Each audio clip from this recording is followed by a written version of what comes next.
Here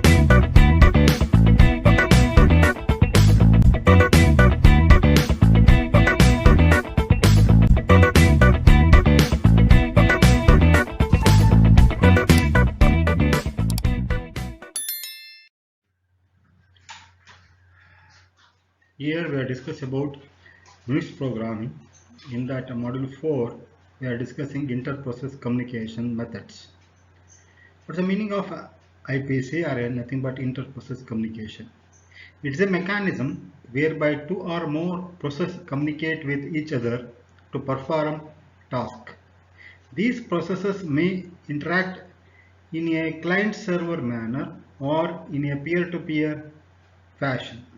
IPC enables one application to control another application and for several applications to share the same data without interfering with one another.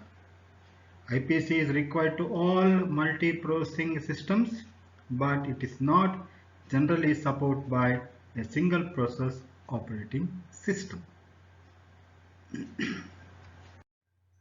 In this slide, we are discuss about inter-process communication and the various methods we are using in inter-process communications. IPC, nothing but inter-process communication, enables one application to control another application and for several applications to share the same data without interfering with one another. The various forms of IPC that are supported on a Unix systems are: one is off duplex pipes, second one full duplex pipes, third one is FIFO, first in first out, fourth one is named full duplex pipes, fifth one is message queues, the sixth one is shared memory, and seventh one is semaphores. These 7 forms of IPC usually restricted to IPC between process on the same host.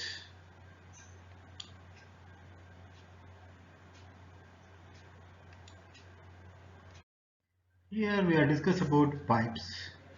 Pipes are the oldest forms of Unix system in inter-process communication. Pipes have two limitations.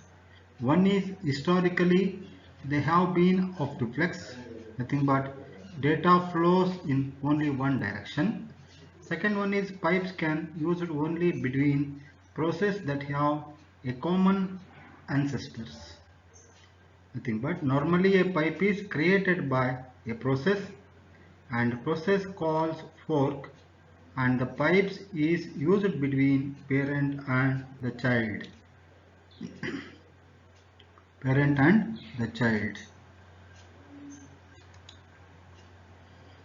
The pipe is created by using pipe function, that is hash include unist.h int return type with the name pipe with integer type of file descriptors, nothing but fd. That is 2 they are mentioned. If this function returns 0, if it is okay, the returns -1, then an error is occurred at transferring of any message. Despite these limitations, off-duplex pipes are still the most commonly used form of inter-process communications. Every time we type a sequence of commands in a pipeline for a shell to execute, the shell creates a separate process for each command and links the standard output of one to the standard input of next using the pipe. Nothing but here we discuss file descriptors is open for reading, it is open for writing. Both information is there. Slides. Two file descriptors are written through FD arguments. FD0 is open for reading, FD1 for open for writing. The output FD1 is the input for FD0. 461 allows the implementation to support full duplex pipes. FD0 and FD1 are open for both reading and writing.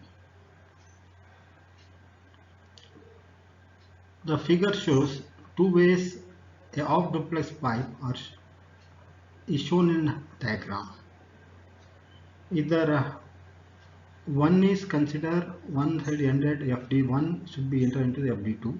Otherwise FD1 enter into the pipe, and from the pipe you can enter for FD0. Both the meaning is similar. It is a user process that should perform through the help of kernel that should perform like this way. Here the left half of diagram shows the two ends of pipe connected in a single process. The right half of diagram emphasizes that the data in the pipe flows through the kernel. A pipe in a single process is next to useless. Normally, the process that calls op pipe and then calls for creating interprocess communication channel from the parent to the child and vice versa. The below figure shows the pipes. One is off duplex pipe after the fork. Second one is pipe from the parent to child, right side. Here we are discussed one by one. The first half of things should be considered. For a pipe from a parent to a child, the parent closes the read end of the pipe FD0 and the child closes the right end FD1. For a pipe from the parent to the child, the parent closes the read end of the pipe FD0 and the child closes the right end FD1. For a pipe from the child of the parents, the parent closes FD1 and the child closes FD0. Here in the pipe from child to parents, for a pipe from child to parent, the parent closes FD1 and the child closes FD0.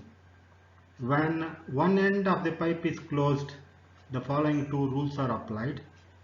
One is if we read from a pipe whose right end has been closed, read returns 0 to indicate an end of the file after all the data has been read.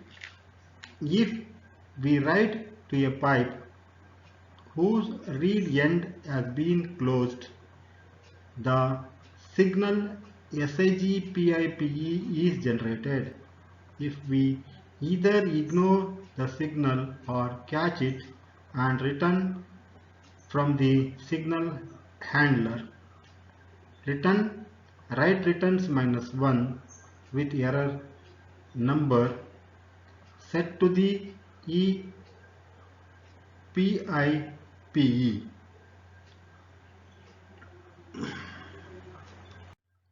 The below program shows the code to create a pipe between parent and its child and to send data down the pipe. Here is contained the main and int FD2 PID T PID, then character line with the maximum. Then if PI pipe FD less than 0, it generates pipe error. If PID is equal to fork function less than 0, then fork error. Else if PID greater than 0, then it's supposed to close the parent FD0, then write hello world. Else it go to the child process, close the FD1, then read the value to n with the line maximum characters, right? Specific the numbers in the line and exit from the process. Like that we can go for using to read the programs to perform some operation like redirection using with the help of a dump program. Like that if it is you go for mentioned to demonstrate with the open method to go for rewrite operations or any other operation to perform to dump that one in intermediate and then take the value. Finally, we want to go for send that value to the specific through the specific pipe to child or a parent. Like that, we can perform the operation in using the pipe with these type of codes. Here we are using, there are two different functions, popen and pclose functions.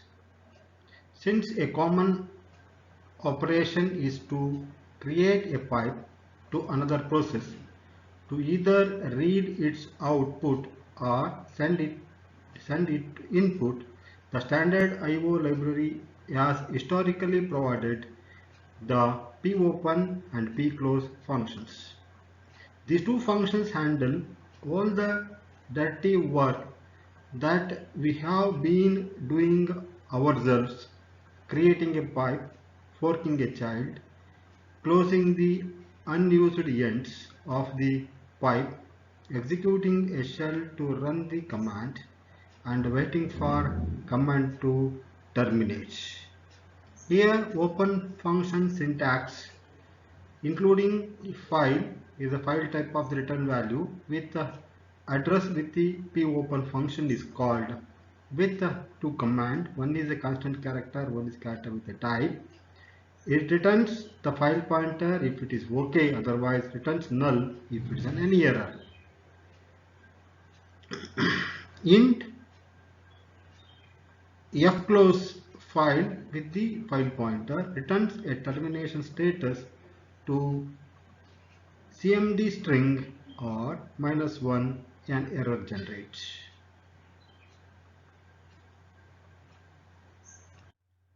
Here popen and pclose functions. The functions open does the for and executes nothing but exec to execute the command string and returns the standard input output file pointers. If type is or, the file pointer is connected to the standard output of a command string. For example, result is fp is opened with the command string or. This is the scenario, the first one. Parent is the fp and command string supposed to coming and particular standard output. Then second figure, results of the type w for a file connection to the student input command string. Here the parents consider with the fp, results of fp is equal to popen with the command string w. They connected to the standard input of a command string. Here popen function closes the standard IO stream, waits for command to terminate and returns the termination status of the shell. If shell cannot be executed, the termination status returned by pclose is as if the shell has executed exist the constant number 1 to 7. The command string is executed by Rune shell as in $sh --ce command string. This means that shell expands any of its special character in command string example. If fp is equal to popen, write within double quote ls star comma dot c double quote end comma double quote r or fp open command string command 2 greater than and 1 is equal to read. That should be performed when you want to go for expanding any information is required.